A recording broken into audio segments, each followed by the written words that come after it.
Ночная метель. Вот и кончилось затишье перед бурей.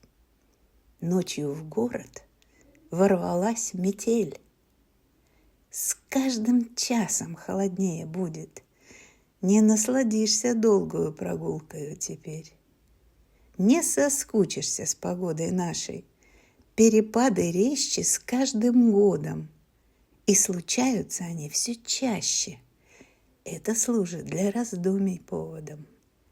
Тренирует нас природа к новым климатам, когда днем будет жара, а ночью стужа. Создаются люди, чьими организмами такие перепады будут приняты. Поэтому такие испытания пройти нам нужно. Автор Людмила Романова.